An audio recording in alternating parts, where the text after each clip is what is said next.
നമുക്കറിയാം ഈ കഴിഞ്ഞ ദിവസം ഒരു ന്യൂസ് ഒക്കെ വന്നായിരുന്നു.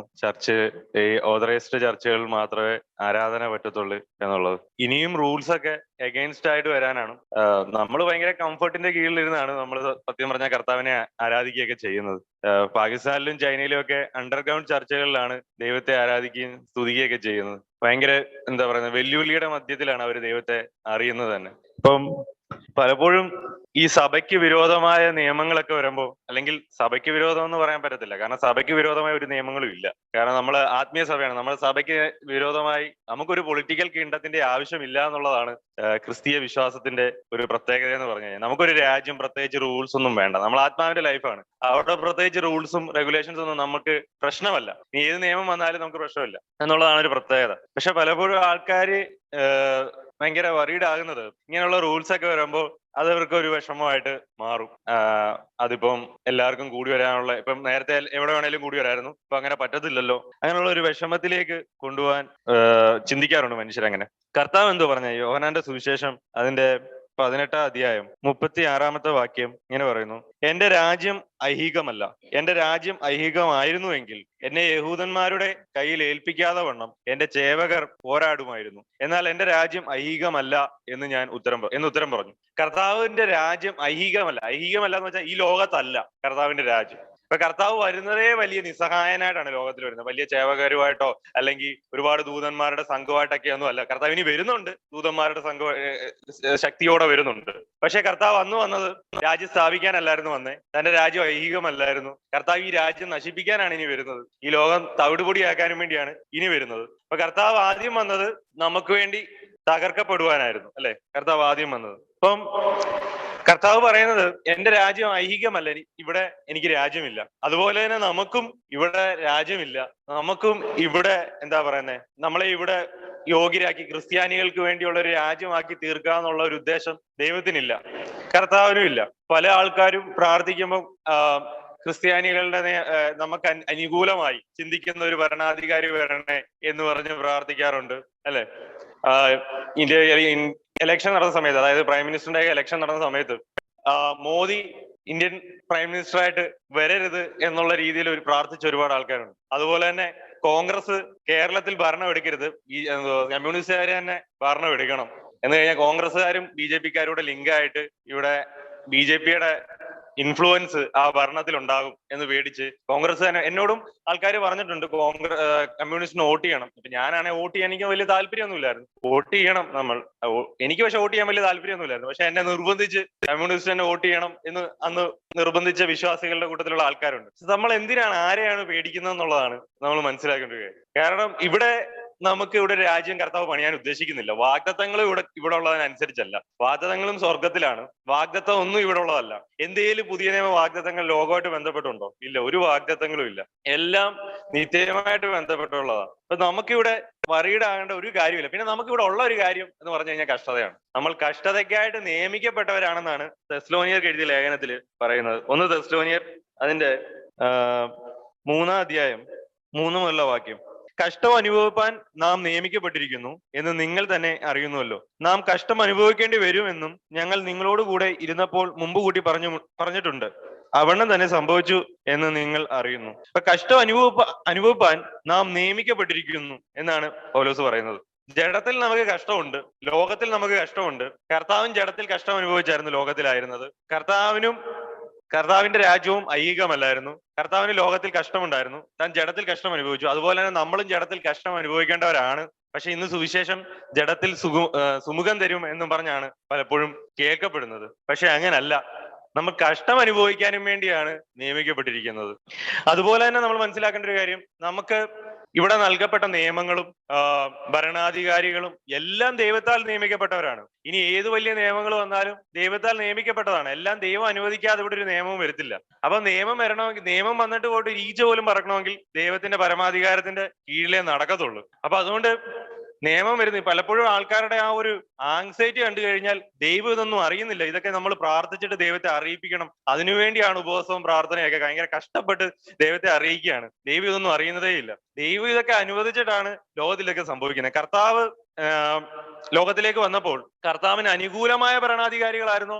അല്ലായിരുന്നു, എല്ലാവരും പ്രതികൂലങ്ങളായിരുന്നു. അപ്പൊ കർത്താവ് ഇത് അനുവദിച്ചിട്ടില്ല. കർത്താവിനോട് പീലാത്തോസ് പറഞ്ഞു, നീ ഒന്ന് പറയുകയാണെങ്കിൽ എനിക്ക് നിന്നെ വിട്ടയക്കാനും നിന്നെ തടങ്കലാക്കാനും അധികാരമുണ്ട്. ഇപ്പൊ കർത്താവ് പറഞ്ഞു, മുകളിൽ നിന്ന് അധികാരം കിട്ടാതെ നിനക്കൊന്നും ചെയ്യാൻ കഴിയത്തില്ല. എന്നെ വിട്ടയക്കണമെങ്കിലും നിന്റെ അധികാരം വരെ മുകളത്തെ അധികാരത്തിന് ബോണ്ടിങ് ആണ്. ഒരു എന്താ പറയുന്നത്, അപ്പൊ പീലാത്തോസിനും ദൈവത്തിന്റെ പരമാധികാരത്തിന് വിപരീതമായ ഒരു തീരുമാനം എടുക്കാൻ കഴിയുകയില്ല. അത് ഇന്ത്യൻ പ്രൈം മിനിസ്റ്റർ ആയാലും ഇവിടുത്തെ ജഡ്ജിമാരായാലും ഇവിടുത്തെ പാർലമെന്റ് എന്താ പറയുന്നത് സർക്കാരായാലും ആരായാലും ദൈവത്തിന്റെ പരമാധികാരത്തിന് കീഴിൽ നിന്ന് അല്ലെങ്കിൽ അതിന്റെ വിട്ട് ഒരു തീരുമാനം എടുക്കാൻ കഴിയുകയില്ല എന്നുള്ളതാണ് യഥാർത്ഥ സത്യം. ഇതാണ് നമ്മുടെ സമാധാനം.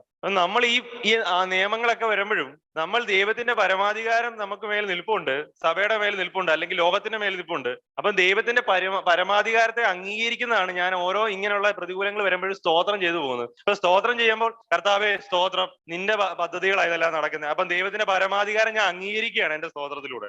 ഞാൻ ദൈവത്തെ ഓരോ നിർത്തും, എന്ത് നിയമങ്ങൾ വന്നാലും ഞാൻ ദൈവത്തിൽ സന്തോഷമുള്ളവരായിരിക്കുന്നത്, ദൈവത്തിന്റെ പരമാധികാരത്തെ അംഗീകരിക്കുന്നത്. ഞാൻ ഭയങ്കര വറീഡ് ആകുമ്പോഴോ ദൈവം ഉണ്ടെന്ന് തന്നെ, ദൈവത്തിന് പരമാധികാരം ഉണ്ടെന്ന് തന്നെ നമ്മൾ നിഷേധിക്കുകയാണ്. നമ്മൾ വറീഡ് ആകുമ്പോൾ എന്താ സംഭവിക്കുന്നത്? ദൈവം പരമാധികാരി അല്ല. എന്താ പറയുന്നത്, പ്രൈം മിനിസ്റ്ററിനെ പോലെ, അല്ലെങ്കിൽ പ്രൈം മിനിസ്റ്ററിനും ഇവിടുത്തെ നിയമം നടപ്പിലാക്കുന്ന ആൾക്കാർക്കും ഒക്കെ ദൈവത്തിന്റെ ഗീതത്തിന് വിപരീതമായി പ്രവർത്തിക്കാൻ കഴിയും എന്നാണ് നമ്മൾ വറീഡ് ആകുന്നത്. അങ്ങനെ ഒരിക്കലും സാധ്യമല്ല. ദൈവമാണ് എല്ലാത്തിന്റെയും എന്താ പറയുന്നത് പരമാധികാരി എന്ന് പറഞ്ഞിട്ട്. ഒന്ന് പത്രോസിന്റെ ലേഖനം അതിന്റെ 2:18 എല്ലാവരെയും ബഹുമാനിപ്പിൻ, 17 മുതലുള്ള വാക്യം. സഹോദര വർഗത്തെ സ്നേഹിപ്പിൻ, ദൈവത്തെ ഭയപ്പെടുവിൻ, രാജാവിനെ ബഹുമാനിപ്പിൻ. വേലക്കാരെ പൂർണ്ണ ഭയത്തോടെ യജമാന്മാർക്ക് നല്ലവർക്കും ശാന്തന്മാർക്കും മാത്രമല്ല മൂർഖന്മാർക്കും കൂടെ കീഴടങ്ങിയിരിപ്പിൻ. എല്ലാവർക്കും കീഴടങ്ങിയിരിക്കാനാ പറയുന്നത്. ശാന്തന്മാർക്ക് മാത്രമല്ല മൂർഖന്മാർക്ക് വരെയും കീഴടങ്ങാനാ പറയുന്നത്. ഈ ക്രിസ്ത്യാനിറ്റിയുടെ ഒരു പ്രത്യേകത എന്ന് പറഞ്ഞാൽ നമ്മുടെ അവകാശങ്ങൾ പിടിച്ചു വാങ്ങിക്കുന്നതല്ല, എന്റെ അവകാശങ്ങൾ വിട്ടുകൊടുക്കുന്നതാണ്. അതാണ് ഈ ക്രിസ്ത്യാനിറ്റിയുടെ ഒരു പ്രത്യേകത എന്ന് പറഞ്ഞു കഴിഞ്ഞാൽ. നമ്മൾ എന്റെ റൈറ്റ്സിന് വേണ്ടി ഞാൻ ഇവിടുത്തെ നിയമത്തിന്റെ നേരെ പൊരുതുകയോ അതൊന്നും അല്ല. എന്റെ എല്ലാം വിട്ടുകൊടുക്കുകയാണ്, എന്റെ അവകാശങ്ങൾ വിട്ടുകൊടുക്കുകയാണ്. കർത്താവ് അതുപോലായിരുന്നു. ഒന്നുമില്ലാത്തവനെ പോലാണ്, അല്ലെ, രോമം കത്തിരിക്കാൻ നിൽക്കുന്ന ആടിനെ പോലാണ് അവിടെ നിന്നത്. ഒന്നുമില്ലാത്തവന്, സാധുവിനെ പോലെ, ഒരു കുഞ്ഞാടിനെ പോലെ ആണ് അവിടെ നിന്നത്. എല്ലാം നഷ്ടപ്പെടുത്തി കൊടുക്കുമായിരുന്നു. തന്റെ അധികാരം മാറ്റി നമുക്ക് വേണ്ടി ലോകത്തിലേക്ക് ഇറങ്ങി വന്നത്, തന്റെ മഹത്വങ്ങളെല്ലാം അഴിച്ചു വെച്ചിട്ടാണ് ലോകത്തിലേക്ക് ഇറങ്ങി വന്നത്. അപ്പൊ എല്ലാം വിട്ടുകൊടുത്തിട്ടാണ് കർത്താവ് ലോകത്തിൽ ആയിരുന്നത്. അതാണ് ദൈവത്തിന്റെ നീതി എന്ന് പറഞ്ഞത്. ദൈവത്തിന്റെ നീതിയുടെ പ്രദർശനമായിരുന്നു, സത്യത്തിന്റെ സാക്ഷ്യമായിരുന്നു കർത്താവ് ലോകത്തിലേക്ക് വന്നത്, അല്ലെ. സത്യത്തിന്റെ സാക്ഷ്യം നിൽക്കാനാണ് വന്നത്. എന്താണ് ട്രൂത്ത്, എന്താണ് ദൈവത്തിന്റെ നീതി? വിട്ടുകൊടുക്കുന്നതാണ് ദൈവത്തിന്റെ നീതി, സ്നേഹിക്കുന്നതാണ് ദൈവത്തിന്റെ നീതി എന്ന് കാണിക്കുകയായിരുന്നു കർത്താവ്. അതോടൊപ്പം അത് ഈ ലോകത്തിൽ കഴിയത്തുമില്ല. ഈ ലോകത്തിൽ ക്രിസ്തുവിന്റെ സ്നേഹവും ആ നീതിയിലും ഈ ഈവിള് ഉള്ള ലോകത്തിന്റെ നടുവിൽ നടപ്പിലാക്കുവാൻ കഴിയുകയില്ല. അതുകൊണ്ടാണ് മോശയ്ക്ക് കർത്താവ് നിയമം കൊടുത്തപ്പോൾ ക്രിസ്തുവിന്റെ നിയമം അങ്ങോട്ട് കൊടുക്കാഞ്ഞത്. ക്രിസ്തുവിന്റെ നീതി കൊടുത്തായിരുന്നെങ്കിൽ ലോകത്തിൽ ജീവിപ്പിക്കാനുള്ള ഒരു നീതി അല്ലായിരുന്നത്. ഈ ന്യായപ്രമാണം മനുഷ്യന്റെ ഈവിള് തടഞ്ഞു നിർത്താൻ വേണ്ടിയുള്ളതായിരുന്നല്ലോ. ഒരു രാഷ്ട്രം, ക്രിസ്തുവിന്റെ രാജ്യം ഉണ്ടാക്കാൻ വേണ്ടിയുള്ളതല്ലായിരുന്നു, ഈവിള് തടഞ്ഞു നിർത്താൻ വേണ്ടിയുള്ളതായിരുന്നു. ന്യായപ്രമാണം എന്തുവാണ്? ദൈവത്തിന്റെ നീതിയായിരുന്നു. ക്രിസ്തു വന്ന് ന്യായപ്രമാണത്തിന്റെ പൂർണ്ണ ഒരു പെർഫെക്റ്റ് വ്യൂ നമുക്ക് കാണിച്ചു തന്നു. ഇപ്പൊ ന്യായപ്രമാണം അല്ല, ക്രിസ്തുവിന്റെ നീതിയാണേലും ലോകത്തിലെ മനുഷ്യന്മാരുടെ ഇടയിൽ അത് നടപ്പിലാക്കുവാൻ അതനുസരിച്ച് ജീവിക്കുവാൻ മനുഷ്യർക്ക് കഴിയത്തില്ല എന്ന് തെളിവാക്കിയാണ് ചെയ്തത് മുഴുവനും. ലോകത്തിൽ അത് ജീവിക്കാൻ കഴിയത്തില്ല. കാരണം ഇവിടെ ജീവിക്കാനായിരുന്നെങ്കിൽ ക്രിസ്തുവിന്റെ നീതി അനുസരിച്ച് നമ്മൾ ഇവിടെ ജീവിക്കുവോ? ഇല്ല, നമ്മൾ മരിക്കത്തേ ഉള്ളൂ, നമ്മൾ നഷ്ടപ്പെടുത്തത്തേ ഉള്ളൂ, നമ്മൾ ഇല്ലാതായി തീരത്തേ ഉള്ളൂ. ക്രിസ്തുവിന്റെ നീതി അനുസരിച്ച് നിങ്ങൾ ഒരു കാര്യം മനസ്സിലാക്കണം. ക്രിസ്തുവിന്റെ നീതി നിങ്ങൾ അന്വേഷിക്കുമ്പോൾ നിങ്ങൾ ജഡത്തിൽ സെക്യൂർഡ് അല്ല ആകുന്നത്, ഇൻസെക്യൂർഡ് ആണ്. നിങ്ങൾ ഒരിക്കലും സെക്യൂർഡ് ആകാൻ കഴിയത്തില്ല. കാരണം കർത്താവിന്റെ നീതി എത്രത്തോളം നടപ്പിലാക്കുന്നു അത്രത്തോളം ലോകത്തോട് വെല്ലുവിളി ഉണ്ടാക്കുന്നതും മരണത്തിലേക്ക് കൊണ്ടുപോകുന്നതുമാണ്. മരണത്തിലേക്കാണ് അത് കൊണ്ടുപോകുന്നത്. ക്രിസ്തുവിന്റെ നീതി, കർത്താവിന്റെ നീതി അങ്ങനെയുള്ളതാണ്. അതുകൊണ്ട് കർത്താവിന്റെ നീതിയിൽ ഇവിടെ ഒരിക്കലും നമുക്ക് ജീവിക്കാൻ കഴിയത്തില്ല. അതിനുവേണ്ടി കർത്താവ് പുതിയ ആകാശവും പുതിയ ഭൂമിയും ആക്കി നമുക്ക് വെക്കുന്നുണ്ട്. ഈ കാണുന്നതെല്ലാം നശിച്ചു പോകുന്ന ഒരു കാലം വരും എന്നും നമുക്കറിയാം. അപ്പം ബൈബിള് പഠിപ്പിക്കുന്നത് എന്താണ്? നമ്മുടെ അവകാശത്തെ നേടാനല്ല, വിട്ടുകൊടുക്കാനും വേണ്ടിയാണ്. അതുപോലെ തന്നെ 1 പത്രോസിന്റെ 2:15 നിങ്ങൾ നന്മ ചെയ്തുകൊണ്ട് ബുദ്ധിയില്ലാത്ത മനുഷ്യരുടെ ഭോഷത്വം മിണ്ടാതാക്കണം. നിങ്ങൾ നന്മ ചെയ്തുകൊണ്ട് ബുദ്ധിയില്ലാത്ത മനുഷ്യരുടെ ഭോഷത്വം മിണ്ടാതാക്കണം എന്നുള്ള ദൈവ ഇഷ്ടം ആകുന്നു. ഓക്കെ, നന്മ ചെയ്തുകൊണ്ട് ദുഷ്ടതയെ ഇല്ലാതാക്കാൻ, നന്മ ചെയ്തുകൊണ്ട് ബുദ്ധിയില്ലാത്ത മനുഷ്യരുടെ ഭോഷത്വം ഇണ്ടാതാക്കണം. എങ്ങനെയാണ്, എന്താണ് ഈ നന്മ? ക്രിസ്തുവിന്റെ ലൈഫ്, അതായത് നീതിക്ക് വേണ്ടി അന്വേഷിക്കുന്നില്ല, അതിനുവേണ്ടി പിടിവലി കൂടുന്നില്ല. ഇവിടെ ഒരു ക്രിസ്ത്യാനിറ്റിക്ക് അനുസരണമുള്ള ഒരു നിയമം ഉണ്ടാക്കിയെടുക്കാൻ, അനുയോജ്യമായിട്ടുള്ള ഒരു നിയമം ഉണ്ടാക്കിയെടുക്കാൻ ശ്രമിക്കുന്നില്ല. കർത്താവ് ചെയ്തതുപോലെ വിട്ടുകൊടുക്കുകയാണ്. അപ്പോൾ സ്വാഭാവികമായിട്ടും നമുക്ക് എന്തുണ്ട്? ലോകത്തില് കഷ്ടതയുണ്ട്, സഫറിങ്സ് ഉണ്ട്. 2:19 പറയുന്നത്, 1 പത്രോസ് 2:19 പറയുന്നത്, ഒരുത്തൻ ദൈവത്തെ കുറിച്ചുള്ള മനോബോധം നിമിത്തം അന്യമായി കഷ്ടവും ദുഃഖവും സഹിച്ചാൽ അത് പ്രസാദമാകുന്നു. അപ്പൊ ഇതിനൊരു ഗെയിൻ ഉണ്ട്, ഒരു ഒരു ഒരു എന്താ പറയുക, നേട്ടമുണ്ട്. നമ്മൾ ഈ ലോകത്തോട് കഷ്ടം അനുഭവിക്കുമ്പോൾ ഒരു നേട്ടമുണ്ട്. ഇവിടെ പറയുന്നത്, ഒരുത്തൻ ദൈവത്തെ കുറിച്ചുള്ള മനോബോധം, അതായത് ദൈവത്തിന്റെ നീതി നടപ്പാക്കണം, അല്ലെ ദൈവത്തിന്റെ നീതി എന്നിൽ നടക്കാവുള്ളൂ എന്നുള്ള മനോബോധം നിമിത്തം അന്യമായ കഷ്ടം ദുഃഖവും സഹിച്ചാൽ അതവന് പ്രസാദമാകുന്നു എന്നാണ് പറയുന്നത്. ഈ പ്രസാദം എന്നുള്ള വേർഡിന് പകരമായിട്ട് ESV കൊടുത്ത ഗ്രേഷ്യസ് എന്നുള്ള വേർഡാണ് കൊടുത്തിരിക്കുന്നത്. അതായത് ദൈവത്തിന്റെ മുന്നിൽ ഗ്രേഷ്യസ് ആണ്, മനോഹരത്വമാകുന്നു എന്നുള്ള രീതിയിലാണ് കൊടുത്തിരിക്കുന്നത്. അത് ഈ കഷ്ടതയിലൂടെ നമ്മൾ ഗെയിൻ ചെയ്യുന്നത് ദൈവത്തിന്റെ തേജസ് ആണ്, ഗ്രേസ് ആണ്, അവന്റെ മനോഹരത്വമാണ്. അതായത് സ്വന്തം നീതി ഉണ്ടായിട്ടും ആ നീതിയെ കളയുന്ന ഒരു മനുഷ്യനിൽ ഇൻക്രീസ്ഡ് ആയിട്ട് വരുന്ന ഒരു സാധനമുണ്ട്. അത് ദൈവത്തിന്റെ ഗ്രേസ് ആണ്, ആ ബ്യൂട്ടിയാണ്. അപ്പൊ ആ ചില മനുഷ്യർ ആ കഷ്ടതയിലൂടെ കടന്ന് സകലം അനുഭവിച്ച് കഷ്ടത സഹിഷ്ണുത സിദ്ധത പ്രത്യാശയമായി ആ പ്രൂവൺ ക്യാരക്ടറിലേക്ക് കൊണ്ടു. ആ പ്രൂവൺ ക്യാരക്ടറിന്റെ പ്രത്യേകത എന്ന് പറഞ്ഞു കഴിഞ്ഞാൽ ഭയങ്കര മനോഹരത്വമായിരിക്കും അവരുടെ മുഖത്തേക്ക് നോക്കുമ്പോൾ. എവരുടെ മുഖത്തേക്ക് നോക്കാനും ഭയങ്കര മനോഹരത്വമായിരിക്കും. നമ്മൾ ഏത് കഷ്ടതയുടെ നടുവിലും എവരുടെ പ്രസൻസിൽ നിൽക്കുമ്പോഴും ഭയങ്കര മനോഹരത്വമായിരിക്കും. നമുക്ക് ഭയങ്കര പീസ് ആയിരിക്കും. കർത്താവിൽ ഉണ്ടായിരുന്ന ആ പീസ്, അതാണ് കർത്താവിൽ ആ ജീവൻ, അതാണ് ജീവൻ, ആ ഗ്രേസും ഇതെല്ലാം ഇന്റർ കണക്റ്റഡ് ആണ്. അതാണ് പത്രോസ് പറഞ്ഞത്, നിന്നെ വിട്ട് ഞങ്ങൾ എവിടെ പോകും, നിന്നിലല്ലയോ ജീവന്റെ മൊഴികളുള്ളത്.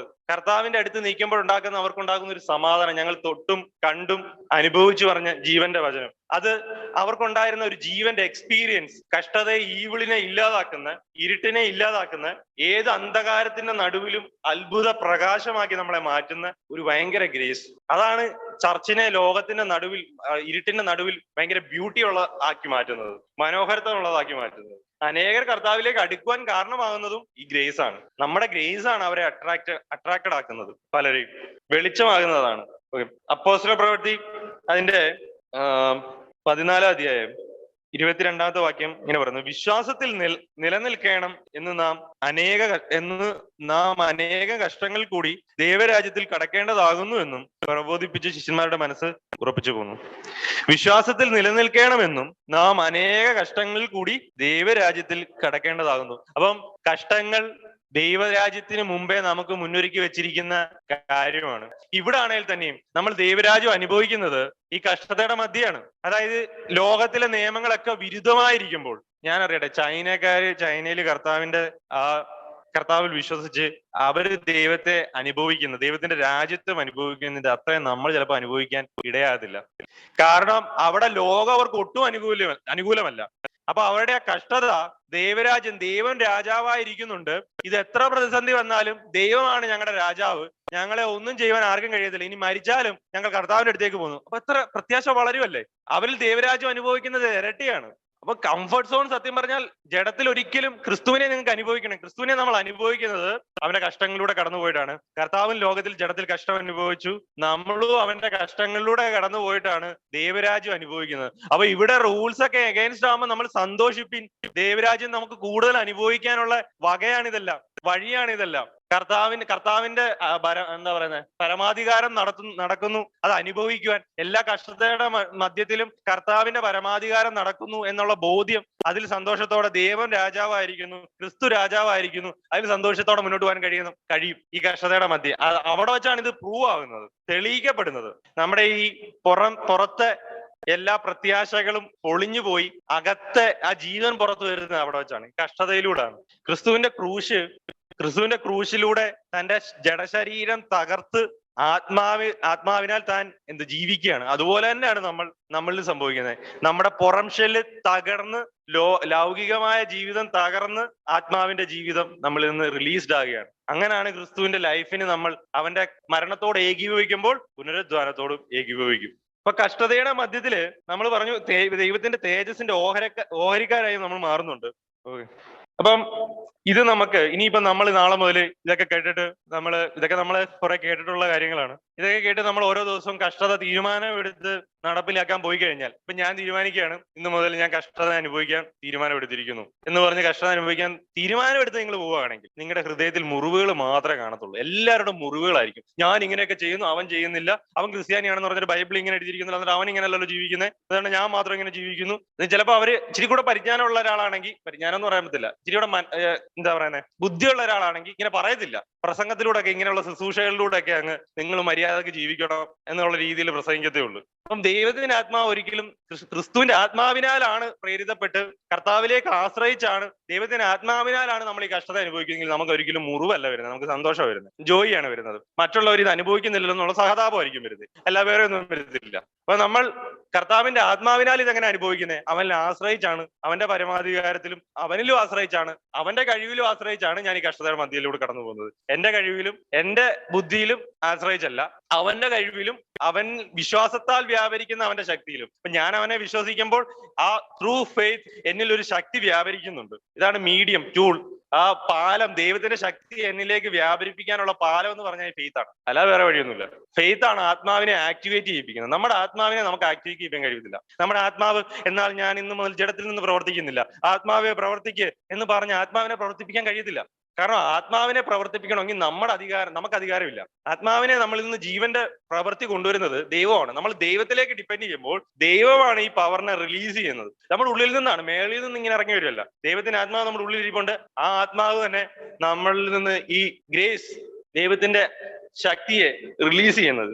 ഓക്കെ, അപ്പൊ സ്വാഭാവികമായിട്ടും നമുക്കുണ്ടാകാവുന്ന ഒരു കാര്യം എന്ന് പറഞ്ഞാൽ, ഒരു വാക്യം വായിക്കാം.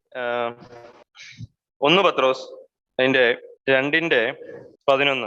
അപ്പൊ നമുക്ക് തീരുമാനമെടുത്തൊന്നും ഈ കഷ്ടത അനുഭവിക്കാൻ കഴിയത്തില്ല. കർത്താവിന്റെ ആത്മാവിനാലാണ് നമ്മൾ ഈ കഷ്ടതയുടെ മധ്യയിലൂടെ കടന്നു പോകുന്നത്. 11ാമത്തെ വാക്യം പറയുന്നത്, പ്രിയമുള്ളവരെ, പ്രവാസികളും പരദേശികളുമായ നിങ്ങളെ ആത്മാവിനോട് പോരാടുന്ന ജഡമോഹങ്ങളെ വിട്ടകന്ന്. പ്രിയമുള്ളവരെ, പ്രവാസികളും പരദേശികളുമാണ്, അല്ലെ? പ്രവാസികളാണ്, പരദേശികളാണ്. നമ്മൾ ഇവിടെ ഉള്ളവരല്ല, പ്രവാസികളും പരദേശികളുമാണ്. അതുകൊണ്ടാണ് ലോകത്തിൽ നമുക്ക് കഷ്ടതയുള്ളത്. കഷ്ടതയുടെ മധ്യയിലൂടെ ദൈവത്തിന്റെ പ്രത്യാശയിൽ വളരുവാനാണ് ദൈവം ആഗ്രഹിക്കുന്നത്. ഇവിടെ ആത്മാവിനോട് പോരാടുന്ന ജഡമോഹങ്ങൾ, ഫ്ലഷ്ലി ഡിസയേഴ്സ്, ജഡത്തിന്റെ മോഹങ്ങൾ. ഈ ജഡത്തിന് നല്ല മോഹമുണ്ട്, ചീത്ത മോഹമുണ്ട്. ചീത്ത മോഹമുണ്ട് പാപം ചെയ്യാൻ, ഇനി നല്ല മോഹമുണ്ട്. എന്താ പറയുക, കർത്താവിനെ പോലെ ജീവിക്കണമെന്ന് നമുക്ക് ജഡത്തിൽ മോഹിക്കാം. അങ്ങനെ മോഹിച്ച ഒരുപാട് ലോകത്തിൽ മനുഷ്യരുണ്ടായിരുന്നു. കർത്താവിന്റെ നയങ്ങൾ, ജീവിത ശൈലികൾ അനുകരിച്ച് ജീവിച്ച ആൾക്കാരുണ്ടായിരുന്നു. അവർക്ക് കർത്താവിന്റെ രക്ഷ അതൊന്നും അല്ല ഓർത്ത്, ആ ജീവിതം അതിനെ ഒരു എന്താ പറയുന്നത്, തന്ത്രമായി എടുത്ത്, അല്ലെങ്കിൽ ജീവിതത്തിൽ കൂടുതൽ സമാധാനം നേടേണ്ടതിന് വേണ്ടിയോ അങ്ങനെയൊക്കെ അനുകരിക്കാം. ഗാന്ധിജിയൊക്കെ കർത്താവിനെ ജീവിതം ഇൻഫ്ലുവൻസ് ചെയ്ത വ്യക്തിയായിരുന്നു. അതുപോലെ ഒരുപാട് ആൾക്കാരുണ്ട്. ജഡത്തിൽ മോഹം വരാനുള്ള, നമുക്ക് വിശ്വാസികൾക്കും ജഡത്തിൽ മോഹം വരാം. നല്ല മോഹം വരാം, ചീത്ത മോഹം വരാം. നല്ല മോഹം വരാം, കർത്താവിനെ പോലെ ആകണം എന്നുള്ള ഒരു ജഡത്തിലൊരു മോഹം. ജഡത്തിന്റെയാണത്, മോഹങ്ങളല്ല. എന്ത് ജഡം മോഹിച്ചാലും, അത് നല്ലതായാലും തീയതായാലും അത് നാശമാണ്, നല്ലതൊന്നുമില്ല. ആത്മാവിന്റെ പ്രവർത്തിക്കാൻ നമ്മളെ ജീവിപ്പിക്കാൻ കഴിയത്തുള്ളൂ. ജഡം ഒന്നിനും ഉപകാരപ്പെടുന്നില്ല, മാംസം ഒന്നിനും ഉപകാരപ്പെടുന്നില്ല. അപ്പൊ ജഡത്തിൽ മോഹിക്കുന്നവർ ചുമ്മാ ജഡത്തിന്റെ മോഹത്താൽ ചീർക്കത്തേ ഉള്ളൂ, മനസ്സിൽ ഇങ്ങനെ ചീർക്കത്തേ ഉള്ളൂ. അപ്പം ജഡത്തിൽ എന്തെങ്കിലും കഴിവുകൊണ്ട് അവർ കർത്താവിന്റെ ഒരു ലൈഫ് കൊണ്ടുവരാൻ ശ്രമിക്കുമ്പോൾ, ആ സ്നേഹം കൊണ്ടുവരാൻ ശ്രമിക്കുമ്പോൾ, അത് അവർക്കൊരു സ്വയനീതിയായി മാറുകയും അവർക്ക് ജഡത്തിൽ ഭയങ്കര താഴ്മയായിട്ട്, അത് ജഡത്തിൽ ബഹുമാനത്തിന് വേണ്ടി, അവർ ജഡത്തിൽ പുകഴേണ്ടതിന് വേണ്ടി അത് തീരത്തേ ഉള്ളൂ. അപ്പൊ ജഡത്തിലെ ആഗ്രഹങ്ങൾ, അത് നല്ലതായാലും തീയതായാലും, അത് നമ്മളെ എന്താ പറയുന്നത്, കർത്താവിന്റെ ലൈഫിലേക്ക് ഒരിക്കലും കൊണ്ടുപോകുന്ന കാര്യങ്ങളല്ല. ഇപ്പൊ ആത്മാവിനാലുള്ള ജീവിതമാണ് നമ്മളെ ക്രിസ്തുവിന്റെ ലൈഫിലേക്ക് കൊണ്ടുപോകാൻ കഴിയുന്നത്. ആത്മാവിന്റെ ആകർഷണത്താലാണ്. ഇപ്പം കർത്താവ് പറയുന്നുണ്ട്, ഞങ്ങൾ കർത്താവ് യോഹന്നാന്റെ സുവിശേഷത്തിൽ പറയുന്നുണ്ട്, പിതാവ് ആകർഷിക്കാതെ പുത്രന്റെ സന്നിധിയിൽ ആരും വരുന്നില്ല. ആ പിതാവിന്റെ ആകർഷണത്വം, അത് നമ്മുടെ ആത്മാവിനാൽ നമുക്ക് സംഭവിക്കുന്ന, പിതാവ് അട്രാക്ട് ചെയ്ത് നമ്മളെ ഇറസിസ്റ്റബിൾ ഗ്രേസ്, ദൈവത്തിന്റെ ആകർഷണത്വം, അത് നമുക്ക് പ്രതിരോധിക്കാൻ കഴിയുന്നതല്ല. ആ ആകർഷണത്വം ആണ് കർത്താവിന്റെ ലൈഫിലേക്ക് നമ്മളെ അട്രാക്ട് ചെയ്യിപ്പിക്കുന്നത്. അല്ലാതെ ഒരു മനുഷ്യന് സാധാരണ തീരുമാനമെടുത്ത് ക്രിസ്തുവിനെ പോലെ ആകാനും അവന്റെ ലൈഫ് അന്വേഷിക്കുവാനും കഴിയത്തില്ല. അപ്പൊ നമ്മൾ ഭയങ്കര നിസ്സഹായനാകും. അപ്പൊ ഞാൻ എന്ത് ചെയ്യും? കർത്താവിൽ വിശ്വസിക്കുക, അവനിൽ ആശ്രയിക്കുക. അവന്റെ വിശ്വസിക്കുന്നവരിൽ വ്യാപരിക്കുന്ന അളവറ്റ ശക്തി നമ്മൾ പ്രവർത്തിക്കും. അപ്പൊ ആ ശക്തിക്ക് വേണ്ടി, ദൈവത്തിന്റെ ശക്തി, ദൈവത്തിന്റെ കൃപയ്ക്ക് വേണ്ടി നമ്മുടെ മുന്നിൽ ഇരിക്കുന്ന പാലം, അല്ലെങ്കിൽ ആ ടൂള് എന്ന് പറഞ്ഞു കഴിഞ്ഞാൽ വിശ്വാസമാണ്, ഫെയ്ത്ത്. അതുപോലെ 2 കൊരിന്ത്യർ 1:5 വാക്യത്തിൽ പറയുന്നു, അപ്പൊ നമ്മൾ മനസ്സിലാക്കിയ ഒരു കാര്യം എന്ന് പറഞ്ഞാൽ ലോകത്തില് നമുക്ക് അനുയോജ്യമായ ഒരു എന്താ പറയുന്നത് വ്യവസ്ഥകൾ വരുമെന്ന് നമ്മൾ സ്വപ്നം പോലും കാണണ്ട. അതിനി വരാൻ പോകുന്നില്ല. ലോകത്തിന്റെ ഈവിൾ വർദ്ധിച്ചോണ്ടേ ഇരിക്കത്തുള്ളൂ. അന്ത്യകാലഘട്ടം ആഴുന്തോറും ഇതിലും കൂടുതലേ ആയിക്കൊണ്ടേ ഇരിക്കത്തുള്ളൂ. കൂടി വരുവാൻ ഇതുപോലെ കഴിയത്തില്ലായിരിക്കും. എന്നാൽ അതിന്റെ മധ്യയിലൂടെയും ദൈവം നമ്മളെ കടത്തിക്കൊണ്ട് പോകും. അവിടെ എല്ലാം ദൈവത്തിന്റെ കൃപ നമ്മൾ കൂടുതൽ അനുഭവിക്കേണ്ടി വരും. അതെല്ലാം നമ്മുടെ നല്ലതിന് വേണ്ടിയായി തീരും. കർത്താവ് നമ്മളിൽ അധികം ജീവനാകേണ്ടതിന് വേണ്ടിയായി തീരും. 2 കൊരിന്ത്യർക്ക് എഴുതിയ ലേഖനം അതിന്റെ 4-ാം അധ്യായം 8 മുതലുള്ള വാക്യം. ഞങ്ങൾ സകല വിധത്തിലും കഷ്ടം സഹിക്കുന്നവരെങ്കിലും ഇടുങ്ങിയിരിക്കുന്നില്ല, ബുദ്ധിമുട്ടുന്നവരെങ്കിലും നിരാശപ്പെടുന്നില്ല. അപ്പൊ ഈ ഉപദ്രവം അനുഭവിക്കുന്നവരെങ്കിലും ഉപേക്ഷിക്കപ്പെടുന്നില്ല, വീണ് കിടക്കുന്നവരെങ്കിലും നശിച്ചു പോകുന്നില്ല. അതെന്താണ്? കഷ്ടം അനുഭവിക്കുന്നവർ ആണേലും സകല വിധത്തിലും കഷ്ടം അനുഭവിക്കുന്നെങ്കിലും ഇടുങ്ങിയിരിക്കുന്നില്ല, ബുദ്ധിമുട്ടുന്നവരെങ്കിലും നിരാശപ്പെടുന്നില്ല. ബുദ്ധിമുട്ടുന്നവർ നിരാശപ്പെടുന്നുണ്ടോ? ഇവിടെ നിരാശപ്പെടുന്നില്ലെന്നാ പറയുന്നത്. എന്താ കാരണം? ഉപദ്രവം അനുഭവിക്കുന്നവരെങ്കിലും ഉപേക്ഷിക്കപ്പെടുന്നില്ല, വീണ് കിടക്കുന്നവരെങ്കിലും നശിച്ചു പോകുന്നില്ല. കാരണം എന്താ? യേശുവിന്റെ ജീവൻ ഞങ്ങളുടെ ശരീരത്തിൽ വെളിപ്പെടേണ്ടതിന് യേശുവിന്റെ മരണ ശരീരത്തിൽ എപ്പോഴും വഹിക്കുന്നു. അപ്പൊ ഈ കഷ്ടതയൊക്കെ എങ്ങോട്ടാ കൊണ്ടുവന്നേ? ഞങ്ങളെ വീഴ്ചയിലേക്കല്ല കൊണ്ടുവന്നേ. ഞങ്ങൾ നിരാശരാകുന്നില്ല, ഉപേക്ഷിക്കപ്പെടുന്നില്ല, തകർന്നു പോകുന്നില്ല, നശിച്ചു പോകുന്നില്ല. യേശുവിന്റെ ജീവൻ ഞങ്ങളുടെ ശരീരത്തിൽ ഉണ്ടാകേണ്ടതിന്, വെളിപ്പെടേണ്ടതിന്, അവന്റെ മരണത്തിന് അനുരൂപപ്പെടുകയാണ് ചെയ്യുന്നത്. അപ്പൊ കഷ്ടത നമ്മൾ പ്രത്യാശ വർദ്ധിപ്പിക്കുകയാണ് ചെയ്യുന്നത്. ക്രിസ്തുവിന്റെ ജീവന്റെ സമൃദ്ധിയിലേക്ക് നമ്മളെ കൊണ്ടുപോവുകയാണ് ചെയ്യുന്നത്. അതുകൊണ്ടാണ് പറയുന്നത്, ഞങ്ങൾ സകല വിധത്തിലും കഷ്ടം സഹിക്കുന്നുവെങ്കിലും ഇടുങ്ങിയിരിക്കുന്നില്ല. എല്ലാ കഷ്ടത്തിലും ക്രിസ്തുവിന്റെ ജീവനാണ് ഞങ്ങളോട് വെളിപ്പെടുന്നത്. അവന്റെ മരണത്തിന് അനുരൂപപ്പെടുകയും യേശുവിന്റെ ജീവൻ ഞങ്ങളുടെ ശരീരത്തിൽ വെളിപ്പെടേണ്ടതിന് യേശുവിന്റെ മരണം ശരീരത്തിൽ എപ്പോഴും വഹിക്കുന്നു. ഞങ്ങളുടെ മർത്യ ശരീരത്തിൽ യേശുവിന്റെ ജീവൻ വെളിപ്പെടേണ്ടതിന് ജീവിച്ചിരിക്കുന്ന ഞങ്ങൾ എല്ലായ്പ്പോഴും യേശു നിമിത്തം മരണത്തിൽ ഏൽപ്പിച്ചിരിക്കുന്നു. യേശുവിന്റെ ജീവൻ, അവന്റെ ലൈഫ് നമ്മളിൽ വെളിപ്പെടുന്നത് ഈ കഷ്ടങ്ങളിലൂടെ നമ്മൾ അനുഭവിക്കുന്ന മരണത്തിന്റെ അവസ്ഥ, ജഡം തകർക്കപ്പെട്ട് ക്രിസ്തുവിന്റെ ജീവൻ എന്നിൽ വരുന്ന അവസ്ഥയിലൂടെയാണ്. ഞങ്ങളുടെ മർത്യ ശരീരത്തിൽ യേശുവിന്റെ ജീവൻ വെളിപ്പെടേണ്ടതിന്, അപ്പൊ മർത്യമായ ശരീരം, ഒരിക്കൽ മരിക്കേണ്ട ഈ ശരീരത്തിൽ ക്രിസ്തുവിന്റെ ജീവൻ ഞങ്ങളിൽ വെളിപ്പെടേണ്ടതിന് വേണ്ടി ജീവിച്ചിരിക്കുന്ന ഞങ്ങൾ എല്ലായ്പ്പോഴും യേശു നിമിത്തം മരണത്തിൽ ഏൽപ്പിച്ചു കൊടുക്കുന്നു. എല്ലാ നിമിഷവും നമുക്കൊരു ജീവന്റെ വാതിലും എപ്പോഴും തുറന്നു കിടപ്പുണ്ട്. അതുകൊണ്ട് ജീവന്റെ അനുഭവം നമ്മൾ ഉണ്ടാകാൻ നമ്മൾ ആഫ്രിക്കയിലും ഉഗാണ്ടയിലൊന്നും പോയി മിനിസ്റ്റർ ചെയ്യണമെന്നൊന്നുമില്ല. എവിടെയും പുറത്തിറങ്ങി സുവിശേഷ വേല ചെയ്യണമെന്നുമില്ല. ഈ നിമിഷം തന്നെ നിങ്ങളുടെ മുന്നിൽ ഒരു ജീവന്റെ വഴിയും ഒരു മരണത്തിന്റെ വഴിയും എപ്പോഴും സെക്കൻഡുകളിനുള്ളിൽ അവൈലബിൾ ആണ്, അല്ലെ? ഇപ്പൊ ഞാൻ ചിന്തിച്ചാൽ എത്ര തോട്ട്സ് നിങ്ങളുടെ ഉള്ളിലൂടെ കടന്നുപോയി കാണും. എന്നെ പറ്റി തന്നെ ഒരു 100 തോട്ട്സ് കടന്നുപോയി കാണും. ആ തോട്ട്സിൽ കർത്താവായിരുന്നെങ്കിൽ എന്ത് ചെയ്യും എന്നുള്ളതാണ് ജീവന്റെ വഴി. അപ്പൊ നിങ്ങളുടെ ജഡത്തെ ക്രൂശിപ്പിക്കുക, ആ ജീവന്റെ വഴിയിലേക്ക് പോവുക. ഇതുപോലെ തന്നെ ലൈഫിൽ ഒരുപാട് ജീവന്റെ വഴികൾ നമുക്ക് വേണ്ടി തുറന്നു വെച്ച് തരും ദൈവം. അത് നമ്മൾ ജോലി ചെയ്യുന്നിടത്തും നമ്മുടെ ഭവനത്തിലും എല്ലാം ക്രിസ്തുവിനെ അനുഭവിക്കാൻ വഴിയുള്ളൂ. ഞാൻ ആദ്യം വിചാരിച്ചിരുന്നത് ക്രിസ്തുവിനെ അനുഭവിക്കാൻ സുവിശേഷ വേലയ്ക്ക് വേണ്ടി എവിടെയെങ്കിലും ഒക്കെ ഇറങ്ങണം, എന്നാലേ ആ കർത്താവിന്റെ ജീവൻ അനുഭവിക്കാൻ കഴിയത്തുള്ളൂ. സുവിശേഷ വേലയ്ക്ക് വേണ്ടി ഇറങ്ങണം, പക്ഷെ സുവിശേഷ വേലയ്ക്ക് വേണ്ടി ഇറങ്ങിയാൽ മാത്രമല്ല നമ്മൾ ക്രിസ്തുവിന്റെ ജീവൻ അനുഭവിക്കുന്നത്. നമ്മുടെ വീട് തന്നെ ഒരു എന്താ പറയുന്നത്, ഒരു മിഷൻ ഫീൽഡ് ആണ്. വീട് തന്നെ, അവിടെ തന്നെ കർത്താവിന്റെ ജീവൻ അനുഭവിക്കാൻ, മരണം അനുഭവിക്കാനും ഒരുപാട് വഴികളുണ്ട്. അപ്പൊ നമ്മൾ ഈ മിഷൻ ഫീൽഡൊക്കെ വിട്ടിട്ടായിരിക്കും വേറെ എവിടെയെങ്കിലും പോയി സമാധാനം കർത്താവിന്റെ ലൈഫ് ഉണ്ടാക്കുവാൻ ശ്രമിക്കുന്നത്. ഇത് തന്നെയാണ് ആദ്യത്തെ മിഷൻ ഫീൽഡ്. അവിടെ നമ്മൾ അടുത്തിരിക്കുന്ന സഹോദരനോട് അല്ലെങ്കിൽ ഭയങ്കര പാടല്ലേ, എന്നും കാണുന്ന ഒരാളുടെ മുന്നിൽ തല താഴ്ത്താൻ ഭയങ്കര പാടാ. ഭർത്താവിനോടും ഭാര്യയ്ക്ക് ഭർത്താവിനോടും മക്കൾക്ക് അമ്മയോടും ഒക്കെ പോയി ക്ഷമ ചോദിക്കാനൊക്കെ ഭയങ്കര പാടാ. അമ്മയെ ക്ഷമ എന്നൊക്കെ പറയുമ്പോൾ അതിന് ശീലമില്ലാത്ത ചില ആൾക്കാരാണ്. അപ്പൊ അതൊട്ട് ഭയങ്കര പാടാ. എനിക്കിത് ഭയങ്കര പാടായിരുന്നു. എന്നെ സംബന്ധിച്ചത് ഭയങ്കര പാടായിരുന്നു അമ്മയോടൊക്കെ. അതുകൊണ്ട് ആദ്യമേ തന്നെ വന്നപ്പോഴേ സാഷ്ടാംഗം എല്ലാവരുടെയും കാല് ക്ഷമിക്കുക, അത് ഭയങ്കര പാടായിരുന്നു എന്നെ. അത് ഒരു ദിവസം മാത്രം നടക്കുന്നതല്ല, ഡെയിലി നടക്കണം എന്നുള്ളതാണ്. കാരണം നമ്മുടെ ബലഹീനത ഏറ്റവും കൂടുതൽ കാണുന്നവരാണ്. നമ്മുടെ കോപം, നമ്മുടെ ഈർഷ്യ എല്ലാം കാണുന്ന ഇവരാണ്. ഈ ഈവിൾ എവിടാ തുറന്നു വിടുന്നതെന്ന് അറിയോ? സ്വാതന്ത്ര്യം ഉള്ളിടത്താ തുറന്നു വിടുന്നത്. നിങ്ങളുടെ ഈവിൾ തുറന്നു വിടുന്നത് നിങ്ങളുടെ വീട്ടിലായിരിക്കും. നിങ്ങൾ പുറത്തേക്ക് ഇറങ്ങിയ നാട്ടുകാരെ പേടിക്കും. ബസ്സിൽ ഇറങ്ങി കഴിഞ്ഞാൽ അവന്റെ അടി കിട്ടും. അതുകൊണ്ട് ഇവിടെ ഞാൻ തെറിയൊന്നും വിളിക്കാൻ പറ്റത്തില്ല. ദേഷ്യം ഉണ്ടായാലും കടിച്ചു പിടിച്ചിരിക്കാനേ പറ്റത്തുള്ളൂ. ഇവിടെ ചർച്ചിൽ വന്നാലും എന്നോടുള്ള ദേഷ്യമാണ്, എണീറ്റ് പോകാനൊന്നും പറ്റത്തില്ല. കാരണം ഇതൊരു ചർച്ച ആയതുകൊണ്ട് അവിടെ അടങ്ങിയിരിക്കാനേ പറ്റത്തുള്ളൂ. പക്ഷെ വീട്ടിൽ വേണമെങ്കിൽ എന്തും കാണിക്കാം, എണീറ്റ് പോകാം, വഴക്ക് പറയാം, നമുക്ക് എന്തും സ്വാതന്ത്ര്യത്തോടെ അവരോട് സംസാരിക്കാം. ആ ഈവിൾ അങ്ങോട്ട് തുറന്നു വിടുകയാണ്. അവിടാണ് നമ്മൾ മരിക്കുന്നത്. അവിടെ മരിക്കുക എന്ന് പറഞ്ഞു കഴിഞ്ഞാൽ ഭയങ്കര, അവിടെ നിങ്ങൾ ക്രിസ്തുവിന്റെ ജീവൻ അനുഭവിച്ചു കഴിഞ്ഞാൽ നിങ്ങൾക്ക് ബാക്കിയുള്ളിടത്തും ക്രിസ്തുവിന്റെ ജീവൻ അനുഭവിക്കാൻ കഴിയും. അവിടാണ് നമ്മൾ കറക്റ്റ് ചെയ്യപ്പെടുന്നത്.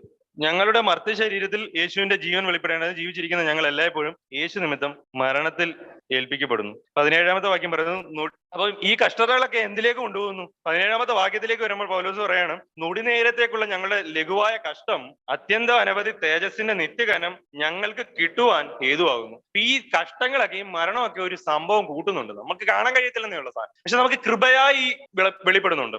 നിങ്ങൾക്ക് എത്രത്തോളം തേജസ്സിന്റെ പ്രതിഫലം കിട്ടുമെന്ന് നിങ്ങൾ അനുഭവിക്കുന്ന കൃപ കണ്ടാൽ മനസ്സിലാവും. നിങ്ങൾ എത്രത്തോളം നിങ്ങളുടെ മുഖത്തേക്ക് ഒരാൾക്ക് നോക്കുമ്പോൾ ആ ഗ്രേസ് കാണാൻ കഴിയുന്നുണ്ട്. ഒരു സഹോദരൻ നിങ്ങളുടെ അടുത്ത് വരുമ്പോൾ എത്രത്തോളം കർത്താവിന്റെ ജീവൻ അനുഭവിക്കാൻ കഴിയുന്നുണ്ട്. ഇതൊക്കെയാണ് നമ്മൾ അവിടെ എത്രത്തോളം കൂട്ടിയിട്ടുണ്ടെന്നുള്ളതിന്റെ തെളിവ്. അപ്പൊ ഇതൊക്കെ മനസ്സിലാക്കി കാണുമല്ലോ ഒന്നും കൂട്ടിയിട്ടില്ലെന്ന്. അപ്പൊ എത്രയും വേഗം, ഞാൻ എന്നോട് തന്നെ പറഞ്ഞേ, എത്രയും വേഗം ഈ മരണത്തിന്റെ അനുരൂപപ്പെടുന്ന അവസ്ഥയിലേക്ക് കൂടുതൽ നമ്മൾ വിട്ടുകൊടുത്തില്ലെങ്കിൽ അവിടെ ചെന്ന് ഒന്നുമില്ലാത്തവരെ പോലെ കഷ്ടിച്ച് തീയിലൂടെ കടന്ന് രക്ഷപ്പെടേണ്ടി വരും. ഒന്നും കാണത്തില്ല അവിടെ. ഇവിടെ കുറെ അതൊക്കെ നേടാം. അപ്പം കർത്താവ് പറയും, അപ്പൊ കർത്താവ് എനിക്കൊന്നുമില്ല. ഇല്ല, അതെന്താ? നീ ഒന്നും ചോദിച്ചില്ലല്ലോ, നീ ഒന്നും ആഗ്രഹിച്ചതുമില്ല. അപ്പം വേറൊരാൾ വന്നിരിക്കുന്നത്, കർത്താവെ ഞാൻ നല്ല പോർ പൊരുതി, ഇനി നീതിയുടെ കിരീടം എനിക്കായി വെച്ചിരിക്കുന്നു. അവിടെ ഒരു തേജസ്സിന്റെ ഘനം തന്നെ കാണുന്നു. ഞാൻ ഒരു ഉദാഹരണം പറഞ്ഞ. അപ്പൊ ഇവിടെ നമ്മൾ കൃപ അനുഭവിക്കുന്നതാണ് അവിടെ നമുക്ക് തേജസ്സായിട്ട് വെളിപ്പെടുന്നത്. ഇവിടെ ആ മരണത്തിലൂടെ ദൈവത്തിന്റെ കൃപ എന്നിൽ ഇൻക്രീസ്ഡ് ആകുന്നത്, അവിടെ ഞാൻ ഒരു സാധനം വർദ്ധിപ്പിച്ചുകൊണ്ടിരിക്കുക. അത് ഈ തേജസ്സാണ്. അതെനിക്ക് കാണാൻ കഴിയുന്നില്ല. അവിടെ ചെല്ലുമ്പോഴേ അത് കാണാൻ കഴിയത്തുള്ളൂ. പക്ഷെ എനിക്ക് ഇവിടെ കൃപയെ അനുഭവിക്കാൻ കഴിയും. ഇവിടെ എനിക്ക് കൃപയെ അനുഭവിക്കാൻ കഴിയും. അപ്പൊ ഞാൻ എത്രത്തോളം ഒരു മരണത്തിലൂടെ അനുഭവപ്പെട്ട ആ കൃപ പ്രാപിക്കുന്നു, അതാണ് എന്റെ അധ്വാനം, എന്റെ ഇൻവെസ്റ്റ്മെന്റ്. നിലനിൽക്കുന്നതെന്ന് പറയാൻ ഇത് മാത്രമേ ഉള്ളൂ. ഈ അധ്വാനം, ഈ നിക്ഷേപം മാത്രമേ ഉള്ളൂ നിലനിൽക്കുന്നത്. അതുകൊണ്ട് നിങ്ങളുടെ നിക്ഷേപങ്ങൾ ഈ പുഴുവരിക്കാത്തടത്തും, അല്ലെ, പുഴുവരിക്കാത്തതും കള്ളൻ എടുത്തുകൊണ്ട് പോകാത്തതുമായ സ്ഥലത്ത് നിക്ഷേപിച്ചുള്ളൂ, ഉയരത്തിൽ. അപ്പൊ അതൊരിക്കലും നശിച്ചു പോകത്തില്ല. ആ തേജസ് പോകുന്നില്ല. ബാക്കി എല്ലാ ഗ്ലോറി നശിച്ചു പോകും. നമ്മുടെ ആഡംബരം, നമ്മുടെ ലോകത്തിന്റെ ഗ്ലോറി, നമ്മൾ ഉണ്ടാക്കിയെടുക്കുന്ന, ഞാനെന്ന് പറയുന്ന, അല്ലെങ്കിൽ ഇപ്പം കേരളത്തിൽ അല്ലെങ്കിൽ ഞങ്ങളുടെ ലൊക്കാലിറ്റിയിൽ ഞാനാണ് അവിടുത്തെ ഏറ്റവും വലിയ കോടീശ്വരൻ, അല്ലെങ്കിൽ അവിടുത്തെ ഏറ്റവും സമ്പത്തുള്ള ആളാണെങ്കിൽ എനിക്ക് ആ പ്രദേശത്ത് ഒരു ഗ്ലോറി ഉണ്ട്. അത് ഉണ്ടാക്കി ഞാൻ എടുത്ത ഗ്ലോറിയാ. ഞാൻ അധ്വാനിച്ച് ഉണ്ടാക്കി എന്റെ വീട്ടിലൂടെ ആ വീട് ആ ദേശത്ത് ഉണ്ടാക്കിയെടുത്തൊരു ഗ്ലോറി ഉണ്ട്. അതുപോലെ അധികാരം, എല്ലാം ഞാൻ ഉണ്ടാക്കിയെടുക്കുന്ന, ഞാൻ എന്റെ മിനിസ്ട്രിയിലൂടെ ഉണ്ടാക്കിയെടുക്കുന്ന ഗ്ലോറിയും ഉണ്ട്. ഞാൻ ഇത്ര പേരെ സുവിശേഷ വേലയിൽ എന്തെങ്കിലും ഇത്ര ആൾക്കാരെ ഞാൻ വിശ്വാസത്തിൽ കൊണ്ടുവന്നു, ഇത്ര ചർച്ച എന്റെ കീഴിലുണ്ട്. ഇതെല്ലാം ലോകത്തിന്റെ ഗ്ലോറിയാ. ഇതൊന്നും കർത്താവിന്റെ ഗ്ലോറി അല്ല. ചർച്ചിൽ ഇത്ര പേരുണ്ട്, ഞങ്ങളുടെ ചർച്ചിൽ ഇത്രയും പേരുണ്ട്. അപ്പൊ ഇതൊക്കെ കേൾക്കുമ്പോൾ എന്താണ്? ആ ആളുകളുടെ എണ്ണം ദാവീദ് എണ്ണിയതുപോലെ ആ ആളുകളുടെ എണ്ണം, നമ്മൾ ആളുകളുടെ എണ്ണമല്ല നോക്കുന്നത്. അതൊക്കെ പാപത്തിന്റെ കീഴിലാണ്. ദാവീദ് ആളുകളുടെ എണ്ണം എണ്ണിയപ്പോഴാണ് ദൈവം എന്ത് ചെയ്തത്? ദേഷ്യപ്പെട്ടത്. ആളുകളുടെ എണ്ണത്തിലല്ല, ദൈവത്തിന്റെ പ്രവൃത്തിയിലാണ് നമ്മൾ ആശ്രയിക്കുന്നത്. ദൈവത്തിന്റെ മഹത്വത്തിലാണ് ആശ്രയിക്കുന്നത്. ദൈവത്തിന്റെ പ്രവൃത്തിയാണ് നമ്മുടെ ഗ്ലോറി. അതാണ് നമ്മുടെ മഹത്വത്തിനായി കാരണമായി തീരുന്നത്. അപ്പൊ ഇവിടെ നമ്മൾ കൂട്ടി തേജസ് കൂട്ടി അവിടെ ചെല്ലുമ്പോൾ ഒന്നും കാണത്തില്ല. അവിടെ ചെല്ലുമ്പോൾ എല്ലാം കത്തി എരിഞ്ഞു പോകുന്നു. ഇവിടത്തേന് വേണ്ടി വേദനിക്കുന്നവർ അവിടെ ചെല്ലുമ്പോൾ ഒന്നും സംഭവിക്കുന്നില്ല. ഇവിടത്തേന് വേണ്ടി നമ്മൾ ഒരുപാട് വേദനിക്കുന്നുണ്ട്. നമ്മൾ ജഡത്തിൽ കഷ്ടം അനുഭവിക്കുമ്പോൾ നമ്മൾ വേദനപ്പെടുന്നുണ്ട്, വിഷമിക്കുന്നുണ്ട്. പക്ഷെ അതെല്ലാം ഈ നിത്യ തേജസ്സിന്റെ ഘനം ഓർത്തിട്ട് നിങ്ങൾക്ക് അലക്ഷ്യമാക്കി മാറ്റുവാൻ കഴിയുന്നുണ്ടെങ്കിൽ നിങ്ങൾ അവനെ നേടും. അവന്റെ തേജസ്സിനെ നമ്മൾ നേടും. നമ്മൾ അവന്റെ തേജസ്സിനെ നേടും. അല്ലെങ്കിൽ നമ്മൾ നഷ്ടപ്പെട്ടു. നമുക്ക് ഒരു കാര്യമില്ല. നഷ്ടപ്പെട്ടു പോകുന്നത് നമ്മൾ കർത്താവിന്റെ അടുത്ത് ചെല്ലും, തീയിൽ എന്ന പോണം. അതായത് തീയിലൂടെ, കൊരിന്ത്യർ എഴുതിയ ലേഖനത്തിൽ പറയുന്ന പോലെ, ആ നല്ല പ്രവൃത്തി ദൈവത്തിന്റെ ന്യായവിസ്താരത്തിന്റെ മുന്നില് ഈ മനുഷ്യന്റെ പ്രവൃത്തികളെല്ലാം കൂടെ കടത്തിവിടുമ്പോ ഈ പുല്ലും വൈക്കോലും മരമൊക്കെ എന്ത് ചെയ്യുക? കത്തി എരിഞ്ഞങ്ങ് പോകും. എന്നാൽ നല്ല കല്ലും വെള്ളിയും സ്വർണവും ഒക്കെ നിലനിൽക്കും. ജീവന്റെ പ്രവൃത്തികൾ, ക്രിസ്തുവിലുള്ള പ്രവൃത്തികൾ, അതെല്ലാം നിലനിൽക്കും. ക്രിസ്തുവിന്റെ ജീവൻ അനുഭവിച്ച പ്രവൃത്തികൾ, നീതി പ്രവൃത്തികളല്ല, ക്രിസ്തുവിനെ ഇമിറ്റേറ്റ് ചെയ്തുള്ള പ്രവൃത്തികളല്ല, ക്രിസ്തുവിന്റെ ജീവൻ എന്നിൽ വന്ന പ്രവൃത്തികൾ, അതെല്ലാം. അപ്പൊ ക്രിസ്തുവിന്റെ ജീവൻ എങ്ങനെ വരുന്നത്? അവന് മരണത്തോട് അനുഭവപ്പെടുമ്പോഴാണ്. അവന്റെ കൃപയാണ് നമ്മൾ ആ ലൈഫ് വരുന്നത്. അപ്പൊ ആ ലൈഫാണ് നമുക്ക് അവിടെ ധനം കൂട്ടുക. അതുകൊണ്ട് നിങ്ങളുടെ നിക്ഷേപം, നിങ്ങളുടെ ഹൃദയം, നിങ്ങളുടെ നിക്ഷേപം ഉള്ളിടത്താണ് നിങ്ങളുടെ ഹൃദയം ഇരിക്കുന്നത് പറയുന്നത്, അല്ലേ? നമ്മൾ ഏറ്റവും കൂടുതൽ ഹൃദയത്തിൽ വേദന അനുഭവിക്കുന്നുണ്ടോ? നമ്മുടെ നിക്ഷേപം ഇവിടെ അല്ല. അതുകൊണ്ടാണ് നമ്മൾ വേദന അനുഭവിക്കുന്നത്. നമ്മൾ വേദന അനുഭവിക്കുന്നത് നമ്മുടെ നിക്ഷേപം, നമ്മുടെ മക്കളുടെ പേരിലും നമ്മുടെ മക്കളുടെ ലൈഫും ഒക്കെയാണ് നമ്മുടെ പ്രത്യാശ. അവരൊന്ന് വളർന്നു കാണണം. കർത്താവിൽ ഉള്ള പ്രത്യാശയൊന്നും ആയിരിക്കത്തില്ല, അല്ലെ? കർത്താവിന്റെ ലൈഫിലേക്ക് അവർ വരണം എന്നുള്ളൊരു പ്രത്യാശ ആയിരിക്കത്തില്ല. എന്നാൽ അതൊക്കെ നമ്മൾ പലപ്പോഴും ശ്രമിച്ചുണ്ടാക്കിയെടുക്കാറുണ്ട്. ആ ആഗ്രഹമൊന്നും നമ്മുടെ ജഡത്തിൽ വരുത്തില്ല. നമ്മുടെ മക്കളെ പോലും കർത്താവിന് വേണ്ടി ബലിയാക്കി കൊടുക്കാനുള്ള ആഗ്രഹമൊന്നും നിങ്ങൾക്ക് ജഡത്തിൽ നിന്ന് വരുത്തില്ല. ആത്മാവ് ഉണ്ടെങ്കിലേ വരുത്തുള്ളൂ. ആത്മാവിനാലേ സംഭവിക്കത്തുള്ളൂ. അതൊക്കെ ആത്മാവിനാലേ സംഭവിക്കത്തുള്ളൂ. അതുകൊണ്ട് അവനിലേക്ക് ആശ്രയിക്കുക. എത്രയും വേഗം കൃപ നമ്മൾ പെരുകേണ്ടതിന്, അവന്റെ ജീവനിലേക്ക്, അവന്റെ പ്രത്യാശയിലേക്ക് നമ്മൾ അനുദിനം വളരേണ്ടതിന്. ഇപ്പൊ മകന്റെ സൈഡ്, അല്ലെങ്കിൽ ഇപ്പൊ ഒരു ഏരിയയിലാണ് ഞാൻ പറഞ്ഞത്, മകന്റെ അല്ലെങ്കിൽ മകളുടെ ലൈഫ് കർത്താവിന് വേണ്ടി ഏൽപ്പിച്ചു കൊടുത്തിട്ട് അവിടെ കർത്താവിന്റെ ജീവൻ അനുഭവിക്കാൻ. അപ്പൊ നമ്മൾ ആ ഓരോ പർട്ടിക്കുലർ ഏരിയ ആണ് നോക്കുന്നത്. ഈ ക്രിസ്തുവിന്റെ ജീവൻ എങ്ങനെയാ വളരുന്നതെന്ന് അറിയോ? അത് പതിയെ പതിയെ അതിന്റെ ചെറിയ വശങ്ങളിൽ നിന്നാണ് തുടങ്ങുന്നത്. അതെന്റെ ജീവിതത്തിലെ ഓരോ സെക്കൻഡുകളിലും വരുന്ന മുന്നിൽ വെച്ചിരിക്കുന്ന വഴികളാണ് അതിലേക്കുള്ള വഴി. ഇപ്പം ഉദാഹരണം ഞാൻ പറഞ്ഞാൽ, ഇപ്പോൾ കർത്താവിന്റെ വാതിൽ, ഞാൻ പറഞ്ഞല്ലോ നിങ്ങളുടെ മുന്നിൽ കർത്താവിന്റെ ഒരു വാതിലുണ്ട്, നമ്മുടെ തന്നെ ഒരു ജീവിതമുണ്ട്. ഇപ്പോൾ അവൈലബിൾ ആണ്. ഇപ്പോൾ പിടിച്ചാൽ ഇപ്പൊ കിട്ടും, പിന്നെ പിടിക്കാം എന്ന് വിചാരിച്ചു കഴിഞ്ഞാൽ നടക്കത്തില്ല. നമ്മുടെ ഹൃദയം കഠിനപ്പെട്ടു പോകത്തേ ഉള്ളൂ. ഇപ്പോൾ ഞാൻ അവനോട് ക്ഷമയൊന്നും ചോദിക്കുന്നില്ല, അല്ലെങ്കിൽ കർത്താവിന്റെ ജീവനിലേക്ക് പ്രവേശിക്കുന്നൊന്നുമില്ല. ഇപ്പോൾ ഞാൻ ഇങ്ങനെ പോട്ടെ, നാളെ ആകട്ടെ. ക്രിസ്തുവിന്റെ ജീവൻ നമ്മുടെ ഈ ജഡത്തിന് എന്ന് പറഞ്ഞാൽ അതിങ്ങനെ ജഡം ഇങ്ങനെ നാളെ അവൻ പറയും അടുത്ത ദിവസം ആകട്ടെ. അല്ലെങ്കിൽ വേറെ എന്തെങ്കിലും എന്താ പറയുന്നത് ന്യായങ്ങൾ നമ്മൾ ഉണ്ടാക്കും. കർത്താവ് എന്താ ചെയ്യണ്ടായോ, ഞാൻ എന്ത് ചെയ്യാനാ? ഇപ്പം കൂടുതൽ ആൾക്കാർ പറയുന്ന ന്യായോ, കർത്താവ് എന്തെങ്കിലും ചെയ്യണ്ടായോ, ഞാൻ എന്ത് ചെയ്യാനും? വിശ്വസിക്കാൻ കഴിയും. കർത്താവ് എന്താ പറഞ്ഞില്ല, ദൈവത്തിന് പ്രസാദമുള്ള പ്രവൃത്തി ഏതാണ്? വിശ്വാസം എന്ന് പറഞ്ഞാൽ ചുമ്മാതിരുന്ന് ഞാൻ കർത്താവ് ജീവിക്കുന്ന ദൈവമാണെന്ന് വിശ്വസിക്കല. അങ്ങനെ പിശാചും വിശ്വസിക്കുന്നുണ്ട്. ചുമ്മാതിങ്ങനെ ഇരുന്ന് വിശ്വസിക്കില്ല. അവനെ ഞാൻ വിശ്വസിക്കുന്നത് ഒരു ട്രസ്റ്റ് ആണ്. ഞാൻ ഈ കഷ്ടതയുടെ മധ്യയിലൂടെ എന്നെ മരിപ്പിക്കാനായി വിട്ടുകൊടുക്കാനുള്ള ട്രസ്റ്റ്, ഞാൻ ഇത് തകർത്താൽ കർത്താവിന്റെ ജീവൻ വരുമെന്നുള്ള ട്രസ്റ്റ്, ആ ട്രസ്റ്റ് ആണത്. അല്ലാതെ നമ്മൾ വെറുതെ ഇരിക്കാനുള്ളതല്ല ഫെയ്ത്ത് എന്ന് പറഞ്ഞു കഴിഞ്ഞാൽ. അതുകൊണ്ടാണ് യാക്കോബ് പറയുന്നത്, നിങ്ങൾ ഇത് ഏത് ഫെയ്ത്തിനെ പറ്റിയായി പറയുന്നത് എന്ന് പറയുന്നത്. യാക്കോബ് പറയും, നിങ്ങൾ ഈ പറയുന്ന ഫെയ്ത്ത് പൗലോസ് പറഞ്ഞ ഫെയ്ത്ത് തന്നെയാണോ? ഈ പ്രവൃത്തിയില്ലാത്ത ഈ വിശ്വാസം ഏതാണെന്നാണ്. അപ്പം ഇതെല്ലാം ക്രിസ്തുവിന്റെ ലൈഫിലേക്ക് നമ്മളെ കൊണ്ടുപോകുന്നില്ലെങ്കിൽ നമ്മുടെ വിശ്വാസം വ്യർത്ഥം, നമ്മുടെ ഉപദേശം വ്യർത്ഥം, നമ്മുടെ ജീവിതമേ വ്യർത്ഥം. ഒന്നും ഉപകാരമില്ലാതെ തീരുകയാണ്. തേജസ്സും ഇല്ല, ഇവിടെ എന്തെങ്കിലും ഉണ്ടാക്കിയോ ഇല്ല, എല്ലാം നശിച്ചു പോയി മരിച്ചു കഴിഞ്ഞപ്പം. ഇവിടെയില്ല അവിടെയില്ല, ഒന്നുമില്ല, ഒന്നും നേടിയില്ല. അങ്ങനെ ഒരു അവസ്ഥയിൽ സാധാരണ ലൗകിക മനുഷ്യൻ, നമുക്ക് സ്വർഗം നഷ്ടപ്പെടത്തില്ല, കർത്താവ് വാഗ്ദത്തം ചെയ്തിട്ടുണ്ട്, നമുക്ക് നഷ്ടപ്പെടുകയില്ല, അത് നമുക്ക് ഉണ്ടാകും. ഓക്കെ, നമ്മളപ്പോ ഈ ഇവിടുത്തെ കഷ്ടതകളെല്ലാം കർത്താവിന്റെ ജീവനിലേക്ക് നമ്മളെ കൊണ്ടുപോകുന്നതാണെന്ന് ഓർത്ത് നമുക്ക് സ്തുതിക്കാം. അതുകൊണ്ട് കഷ്ടത പെരുകുമ്പോൾ പൗലോസ് പറഞ്ഞതുപോലെ കർത്താവ് വേഗം വരുന്നു എന്ന് മനസ്സിലാക്കുക. കർത്താവ് വേഗം വരുന്നു, കഷ്ടത പെരുകുന്നു, കർത്താവ് വേഗം എത്തുന്നു. വേഗത കൂടി, ഭരണഘടന നമുക്കെതിരായി, നിയമങ്ങളെതിരായി, വേഗത കൂടി, കർത്താവ് വേഗം എത്തി. അപ്പൊ സന്തോഷം കൂടുകയാണ്. അപ്പം ഈ കഷ്ടതയൊക്കെ നമ്മൾ എന്തിലേക്കാ കൊണ്ടുപോകുന്നത്? 2 കൊരിന്ത്യർക്ക് എഴുതിയ ലേഖനം അതിന്റെ 5-ാമത്തെ വാക്യം, ക്രിസ്തുവിന്റെ കഷ്ടങ്ങൾ ഞങ്ങളിൽ പെരുകുന്ന പോലെ തന്നെ ക്രിസ്തുവിനാൽ ഞങ്ങളുടെ ആശ്വാസവും പെരുകുന്നു. ദൈവത്താൽ നിങ്ങൾ ആശ്വസിക്കപ്പെടുന്നുണ്ടോ? അത് ഈ കഷ്ടങ്ങളിലൂടെ നമുക്ക് എല്ലാം കഷ്ടങ്ങൾ എന്ന് പറയുന്ന ഒരു സാധനമാണ് ദൈവം വെച്ചിരിക്കുന്നത്. അത് ദൈവം എന്തിനാ നമ്മൾ ഇത്രത്തോളം കഷ്ടം അനുഭവിക്കണമെന്ന് ആഗ്രഹിക്കുന്നത്? ദൈവം നമ്മളെ ഒരു ക്രൂരനായ ദൈവമാണോ? അല്ല. ഈ കഷ്ടങ്ങളിലൂടെ നമ്മൾ ദൈവത്തിൽ ആശ്രയിക്കത്തുള്ളൂ. നമ്മുടെ ജഡത്തിന് ഒരു പ്രത്യേകതയുണ്ട്, ഈ പാപ ശരീരത്തിന് പ്രത്യേകതയുണ്ട്. അത് സുഖം വന്നു കഴിഞ്ഞാൽ അവിടെ ഇരിക്കത്തേ ഉള്ളൂ. എവിടെ സുഖമുണ്ടോ അവിടെ അന്വേഷിക്കും, കംഫർട്ട് എവിടെ ഉണ്ടോ അവിടെ അന്വേഷിക്കും. ഇച്ചിരി നൊന്താലേ അവിടുന്ന് എഴുന്നേക്കത്തുള്ളൂ. അത് ജഡത്തിന്റെ ഒരു പ്രത്യേകതയാണ്. ഇത് കർത്താവിനെ അറിയാം. അതുകൊണ്ട് നമ്മൾ സുഖിമാന്മാരായി കഴിഞ്ഞാൽ അവിടുന്ന് എഴുന്നേക്കത്തില്ല. അപ്പൊക്കെ കിട്ടും. കർത്താവ് അപ്പം നിന്നുകൊണ്ട് നിങ്ങൾ എന്റെ അടുത്ത് വരുന്ന ആ അപ്പത്തിന്റെ സന്തോഷത്തിൽ അവരങ്ങ് പോകും. സ്വർഗത്തിൽ നിന്നുള്ള ജീവന്റെ അപ്പം അന്വേഷിക്കത്തുമില്ല, അത് സ്വീകരിക്കത്തുമില്ല, അതിന് ഓഹരിക്കാരായി മാറത്തുമില്ല, നശിച്ചു പോകത്തേ ഉള്ളൂ. ഒരു കാര്യമില്ല. അതാണ് ഈ കർത്താവ് ഇത്രയും കഷ്ടം അനുഭവിക്കുന്നത്. കഷ്ടം അനുഭവിക്കുന്നതിന്റെ കാര്യം ഇതാണ്. അല്ലാതെ ദൈവത്തിന് നമ്മൾ കഷ്ടപ്പെടുന്ന കണ്ടിട്ട് സന്തോഷം, നമ്മൾ ജീവൻ പ്രാപിക്കുന്നു, കഷ്ടതയിലൂടെ ജീവൻ പ്രാപിക്കുന്നു എന്നുള്ള സന്തോഷമാണ് ദൈവത്തിനുള്ളത്. അല്ലാതെ വേറെ സന്തോഷമൊന്നുമല്ല. നമ്മൾ കഷ്ടപ്പെട്ട് നശിച്ചു പോകുന്നതിലുള്ള സന്തോഷമല്ല. നമ്മൾ കഷ്ടതയുടെ മധ്യയിലൂടെ ജീവൻ പ്രാപിക്കത്തുള്ളൂ. അപ്പൊ ഒരു തന്റെ മകൻ, ഇപ്പൊ നമ്മൾ ഓരോരുത്തരും കഷ്ടതയിലൂടെ കടന്നുപോയി കർത്താവിലേക്ക് ആശ്രയിച്ച് ആ കൃപ വരുന്നതാണ് ദൈവത്തിന് പ്രസാദകരം. അപ്പൊ ദൈവത്തിന് മനോബോധം നിമിത്തം ഒരു മനുഷ്യൻ കഷ്ടം അനുഭവിക്കുന്നത് ദൈവത്തിന് പ്രസാദകരം എന്ന് പറയുന്നതിന്റെ കാരണം, അവനിൽ ദൈവത്തിന്റെ ജീവൻ വരുന്നത് കാണുമ്പോൾ ദൈവത്തിന്റെ കണ്ണുകൾക്ക് അത് പ്രസാദകരമാണ്. ബ്യൂട്ടി അതാണ്. അതുകൊണ്ടാണ് പൗലോസ് പറഞ്ഞത്, എന്നാ റോമർക്ക് എഴുതിയ ലേഖനം അതിന്റെ 12-ാം അധ്യായത്തിൽ പറയുന്നു, ഈ ലോകത്തിന് അനുരൂപമാകാതെ നന്മയും പ്രസാദവും പൂർണ്ണഹിതവുമുള്ള ദൈവഹിതം ഇന്നതെന്ന് തിരിച്ചറിയേണ്ടതിന് മനസ്സ് പുതുക്കി രൂപാന്തരപ്പെടുവിൻ. ഈ ദൈവഹിതം തിരിച്ചറിയേണ്ടതിന് വേണ്ടി മനസ്സ് പുതുക്കി രൂപാന്തരപ്പെടുവിൻ. അതിന് 1-ാമത്തെ വാക്യം പറയുന്നു, സഹോദരന്മാരെ, ഞാൻ ദൈവത്തിന്റെ മനസ്സിലും ഓർപ്പിച്ച് നിങ്ങളെ പ്രബോധിപ്പിക്കുന്നത്, നിങ്ങൾ ബുദ്ധിയുള്ള ആരാധനയായി നിങ്ങളുടെ ശരീരങ്ങളെ ജീവനും വിശുദ്ധിയും ദൈവത്തിന് പ്രസാദമുള്ള യാഗമായി സമർപ്പിപ്പിൻ. അപ്പൊ ദൈവത്തിന് പ്രസാദമുള്ള യാഗം എന്ന് പറഞ്ഞു കഴിഞ്ഞാൽ എന്താണ്? ക്രിസ്തുവിന്റെ മനോബോധ നിമിത്തം, ദൈവത്തിന്റെ ഹിതം നിമിത്തം ലോകത്തിൽ കഷ്ടം അനുഭവിച്ച് നന്മയും പ്രസാദമുള്ള ദൈവഹിതം ഇന്നതെന്ന് തിരിച്ചറിഞ്ഞിട്ട് ആ പുതുക്കമുള്ള മനസ്സ്, ദൈവത്തിന്റെ ഇഷ്ടം അന്വേഷിക്കുന്ന, ദൈവത്തിന്റെ ഇഷ്ടം മാത്രം നിറവേറാൻ ആഗ്രഹിക്കുന്ന ഒരു മനസ്സ് ലോകത്തിൽ സ്ട്രഗിള് ചെയ്തുള്ളൊരു ജീവിതമായിരിക്കും. ഞാൻ ഒരു ഉദാഹരണം പറയാം. ദൈവത്തിന് ഏറ്റവും പ്രസാദമുള്ള യാഗം ഏതായിരുന്നു? ക്രിസ്തുവിന്റെ യാഗമായിരുന്നു. ശരീരത്തിൽ ക്രിസ്തുവിൽ എന്തുവായിരുന്നു നമ്മൾ കണ്ടത്? തകർത്ത് അവന്റെ വില്ല് അവിടെ ഇല്ല. കർത്താവിന് അവിടെ വില്ലില്ല.